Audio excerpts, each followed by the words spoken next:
Washington Mystics 79-62 winners over the Toronto Tempo. A game that was one half to the next.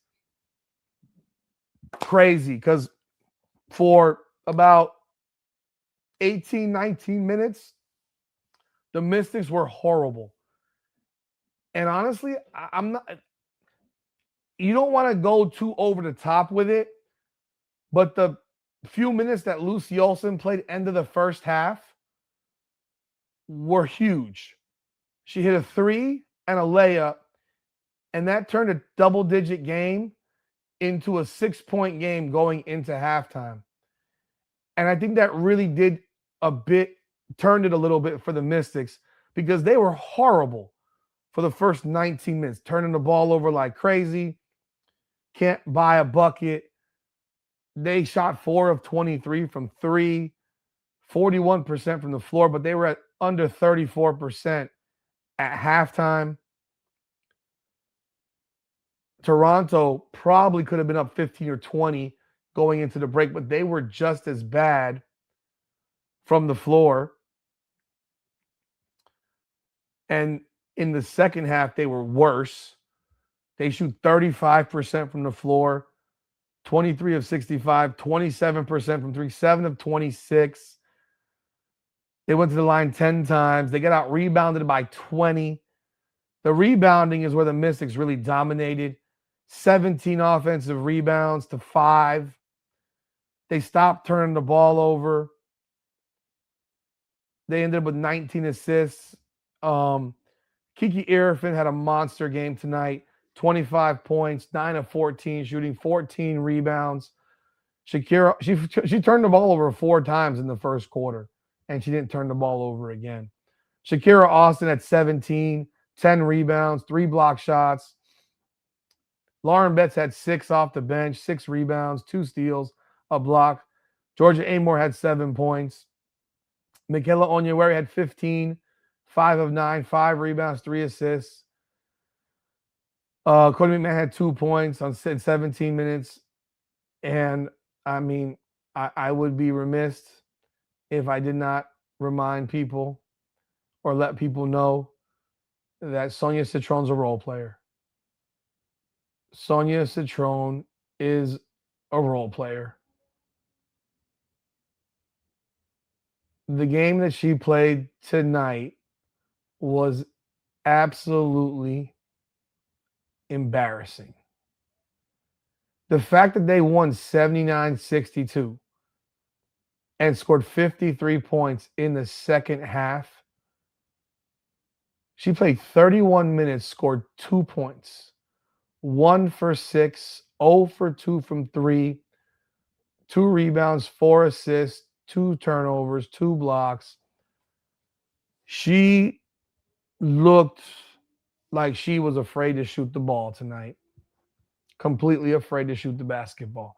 She turned down open looks over and over again.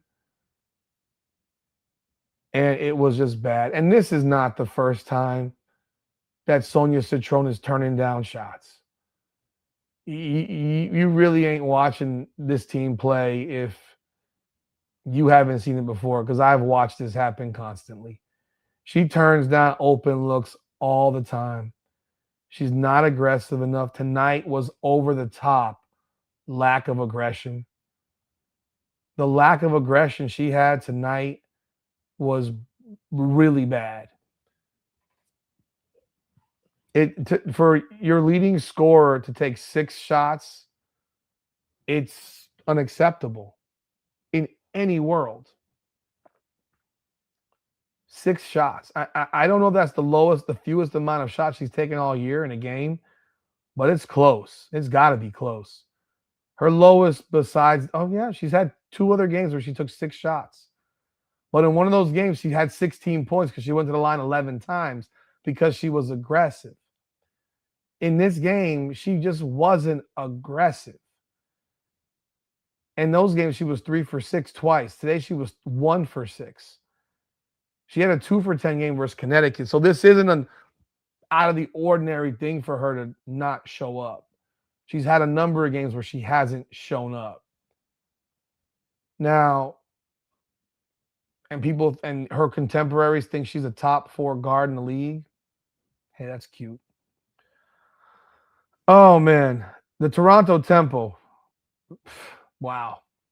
First half, they could have blown this bad boy open. They failed miserably. Miserably failed to blow this thing open. It was there. It was there to take.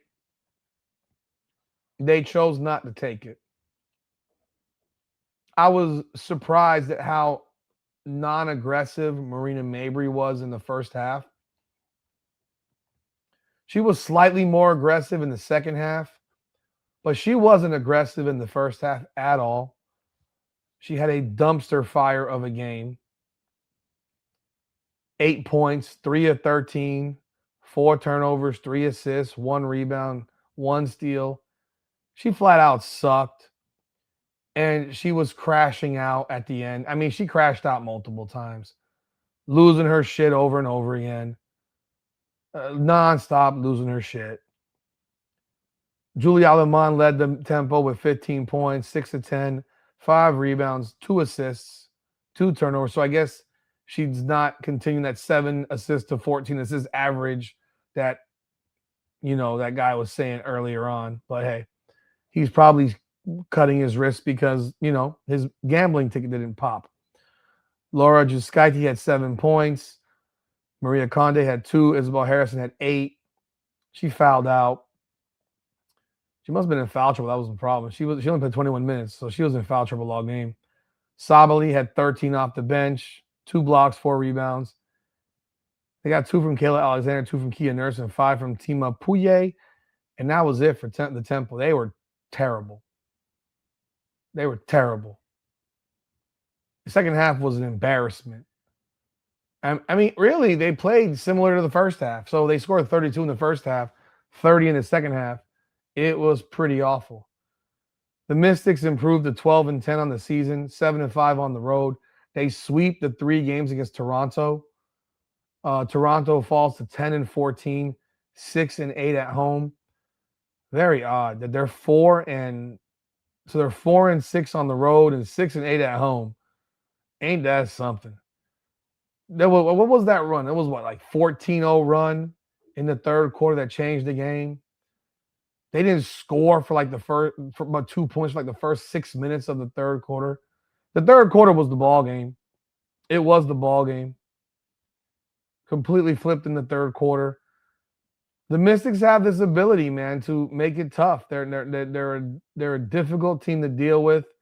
They don't typically quit, which is something that they can be proud of. I hate talking about moral victory stuff, but that's something they can hold their hat on, is they don't quit.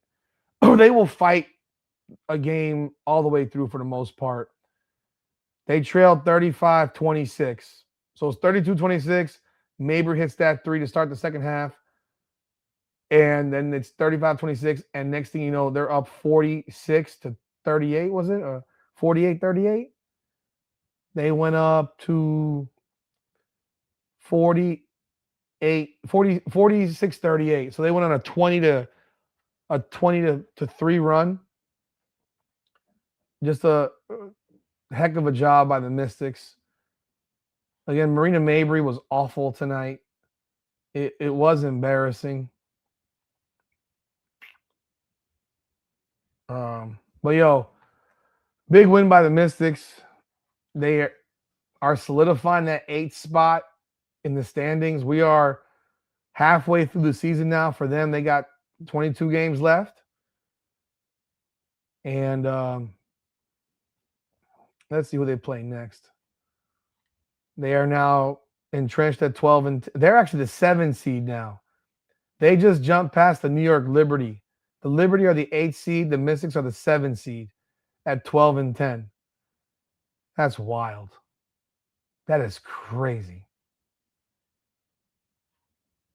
They play again on the 16th, which is Thursday, against the Portland Fire.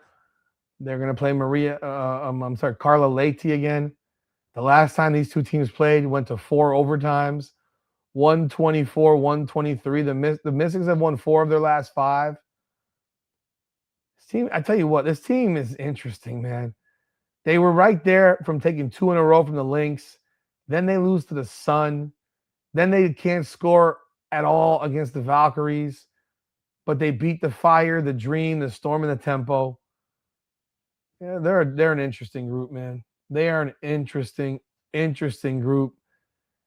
But after the Portland game, they got back-to-back road games at Golden State. That's going to be a test. That's going to be look, they're not going anywhere in terms of anywhere deep in the playoffs, but they're going to have a tough-ass road trip because if they beat Portland again, they move up to 13-10. And then they got Golden State on the road, back-to-back on the road, and then Vegas at home. And then they get Connecticut, who they should beat, but they lost to Connecticut. And then they get back-to-back games against Dallas twice, Dallas, and then Atlanta. So this next stretch of 8 games is going to be a rough one. They're going to have to step it up. So that's going to do it, man. I appreciate everybody jumping on board. I hope everyone has a great night. We will be here tomorrow at 1 p.m. for the Minnesota Lynx. I do appreciate everybody jumping on in.